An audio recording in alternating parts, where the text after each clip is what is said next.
पण आता जे तू कॉमेडीचं पहिलं मी तुला विचारतो, पण कॉमेडियनला कोणी सिरियसली घेत नाही कुठे. याचं कारण सातत्याने करणं कॉमेडी हे डेंजर असतं. मी तुम्हाला काय बोललो, मी थांबवल्यानंतर मला 1 वर्ष गेलं मला नवीन वेगळी कामं मिळवण्यासाठी. पण काय होतं, अंशुमन विचार मस्त कॉमेडी करतो रे. हां, पण अंशुमन विचार हा उत्तम ॲक्टर आहे. हां, तो वेगळी कामं करू शकतो. हे कधी कळेल लोकांना? जेव्हा मी काहीतरी वेगळं करून दाखवेल तेव्हा ना. हां. पण ते चालेल न चालेल माहिती नाही आपल्याला. म्हणजे जसं आता मी अण्णांचं नाव काय घेतलं, की ते चालू असताना त्यांनी सुभाष दिला मला, बाळ कोल्हटकरांची भूमिका. हं. तो विश्वास टाकूनच दिला ना. हां, ती किती वेगळ्या पद्धतीची भूमिका आहे. हां. त्यातल्या कविता, त्याचा पॅथॉ, त्याचे पॅराग्राफ्स, नंतर तळीरामाची भूमिका.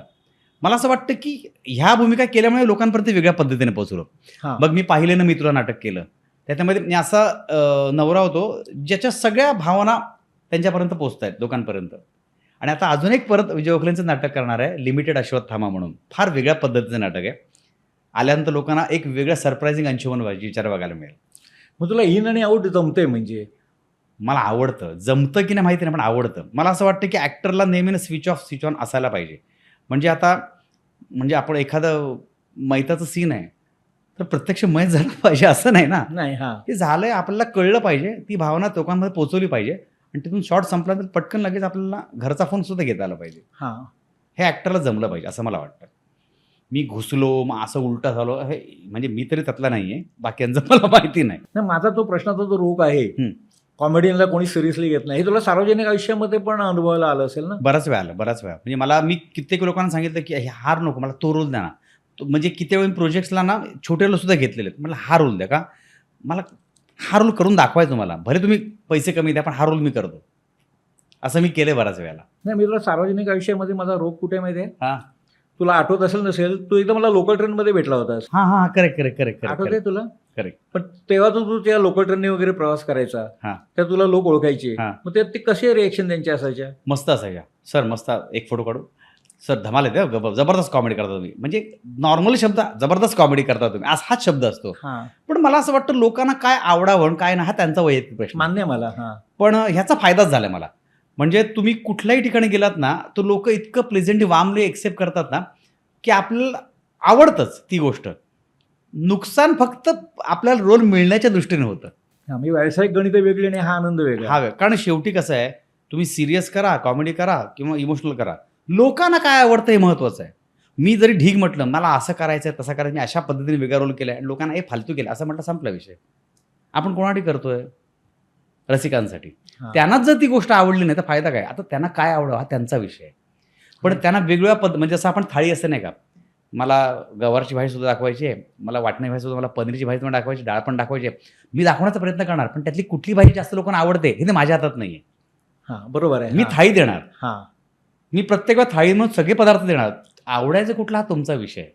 आणि तू नाट्यप्रयोग करतो आणि वेगवेगळ्या दौऱ्यांवर होतो. तिकडे चाहत्यांचे अनुभव? खूप आहे. ॲक्च्युली खरं सांगाय ना, तर मला एक चालता बोलता नावाचा कार्यक्रम असायचा दूरदर्शनला. हां. मी तो पैशासाठी केला होता. तर मला वाटलं तर ठीक आहे ना, सह्याद्रीला करू नका आपण, एवढं कोण बघणार आहे. पण सगळ्यात जास्त ओळख मला चालता बोलताना दिली. म्हणजे खूप इंटिरियरमध्ये लोकं मला चालता बोलताना ओळखायचे. म्हणजे तू प्रश्न वगैरे करायचा ना? हां, प्रश्न विचारायचो, चांदीचं नाणं द्यायचो ते. हां. तर मला सरप्राईज म्हटलं, बापरे! इथपर्यंत लोकं पोहोचलेत. म्हणजे सिटीमध्ये चॅनल्स होते, झी होतं, ई-टीव्ही होतं, परत कलर्स मराठी होतं.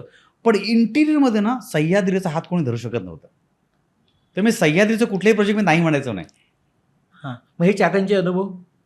एखादी वृद्ध स्त्री भेटली असेल, एखादा असा भाबडा चाहता भेटला असेल. मी सांगू का तुम्हाला, म्हणजे 2 वेगळ्या पद्धतीचे हो. रिॲक्शन आहेत. मी तेव्हा ट्रिक्स मिक्स रिमिक्स करायचो.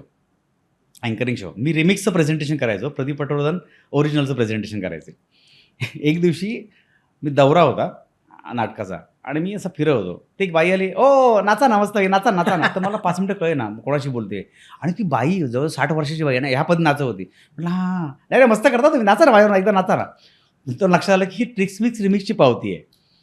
हां. आणि एक अनुभव असा होता, फू बाय फू करताना मी आणि अतुल तोडणकरने एक स्किट केलं होतं वकिलाचं, जो वकील वेगवेगळ्या पद्धतीने विकत असतो गोष्टी. तर आम्हाला एक फोन आला अभय कानेरे नावाचा, खेडवरून आपल्या कोकणातून. तर त्यांनी फोन केला की मी असं बोलतोय, तुमचा नंबर शोधून काढला. तर थँक्यू म्हणायला फोन केला आहे. कारण माझी आई गेली 5 वर्ष बेडरिटन आहे गावी. ती हलतसुद्धा नाही जागेवरून. ती काल पहिल्यांदा बसून हसली तुमचा स्किट बघून. ओह! तुम्हाला अंगावर काटा आला आणि मला असं वाटलं की बापरे, म्हणजे आपण जी गोष्ट कधी कधी थोडक्यात हलक्यात गती घ्यायला नाही पाहिजे. तेव्हापासून, किंबहुना त्याच्या आधीपासून होतं, पण तेव्हापासून जास्त प्रकर्षाने नाटकाला एक जरी प्रेक्षक आला तरी तो माझ्यासाठी 100 आणि 1000 लोकांसारखा आहे, अशा पद्धतीने प्रयोग करतो मी. वा. कुठलीही गोष्ट टाकायची नाही. हां. कारण 100त कुठला तरी एक प्रेक्षक असतो, तो फक्त तुमच्यासाठी आलेला असतो. तो कोपऱ्यात कुठेतरी 100 बाल्कनीत बसलेला असेल, पण तो फक्त तुमच्याकडे बघत असतो. तर मला असं वाटतं की आपण जे काम करायचं 200% लोकांना दिलं पाहिजे.